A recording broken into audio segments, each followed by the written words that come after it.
Okay, so this is the new Panasonic ToughPad FZA1.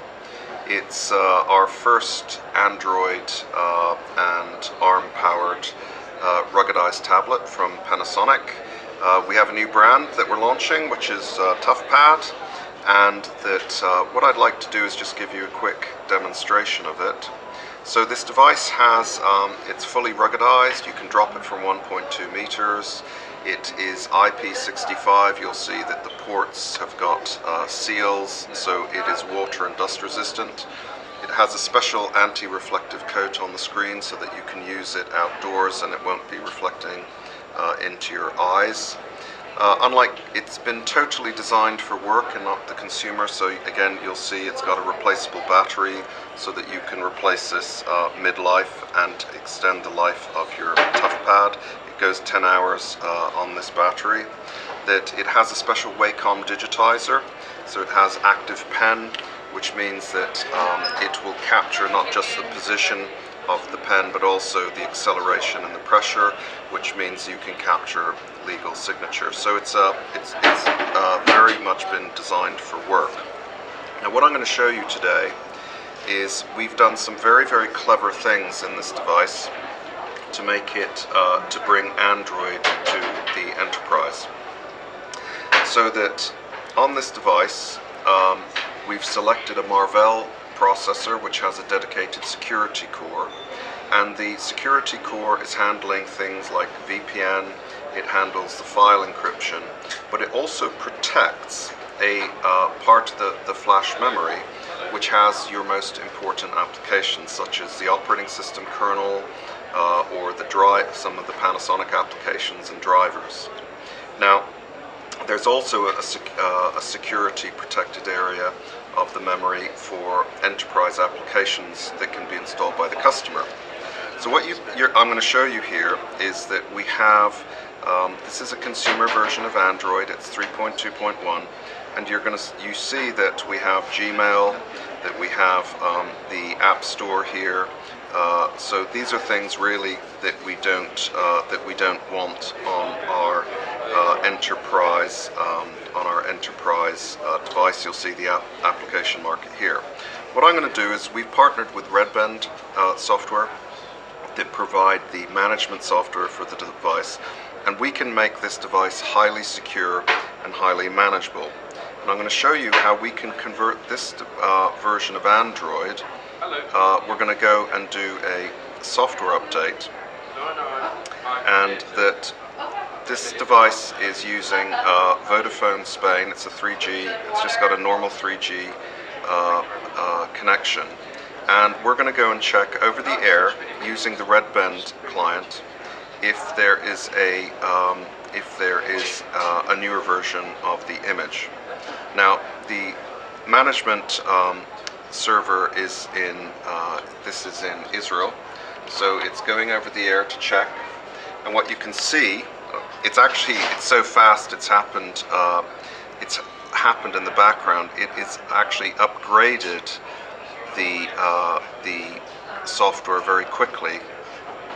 It pulled a 5 megabyte image, and what you can see here is that whole image is being rebuilt from the Delta file. So it's taking a 5 megabyte image and it's rebuilding the changes in the 128 meg image. Now this is very clever because it's going behind that FIPS level firewall from the security processor and making the changes in the enterprise application area. So this is all happening without Android running. It's happening beneath the operating system, and then you'll see the device, it will reboot, and that we will have a new version of the image, and that we will have installed some corporate applications and removed the applications that we don't need. Android is booted. It's telling us the update has been successful, and this update from Redbend is extremely robust. You could break the wireless connection or the battery could fail in the middle of that reflash and it would still it would be fine, it wouldn't corrupt the device. It's very reliable. And what you can see here is we have, first of all, we've installed some new applications such as VPN client, security client. We also have a corporate VPN network here, but also we have removed some of those unwanted applications. So again, this is how we can remotely manage the device and make Android a secure enterprise platform on the ToughPad. We've designed the ToughPad Android architecture and ARM platform in a very, very different way. We've selected the Marvell processor, which has a dedicated security core, and it does a few very interesting things. First of all, it does a thing called trusted boot. So when you boot the device, it actually checks the Android image, and if anything has been changed or tampered with, it won't boot. But very importantly, the security processor will actually protect a key part of the memory, and we actually have two parts of these parts of this protected memory. One is for the operating system kernel, some Panasonic apps and Android apps here. Panasonic maintain this using the Red Ben software over the air. And in addition to that, there's a second protected area for the enterprise application. So if a customer would want to put their Android application, they can, again, over the air, put it into this protected area of the memory.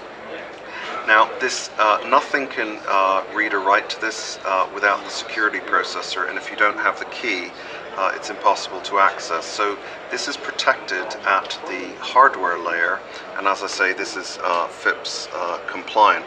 Now, one very important consequence of this is that if you load this tablet with your applications, and if somebody, a user, were to press the factory reset button, those applications would survive.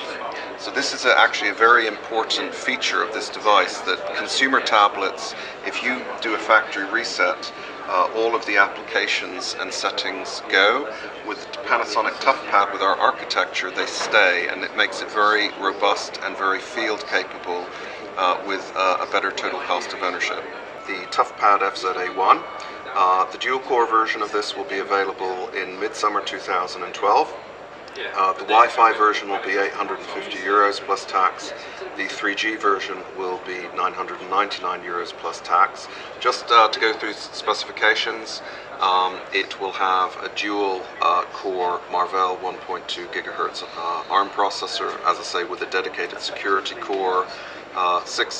It'll have 1 gigabyte of RAM.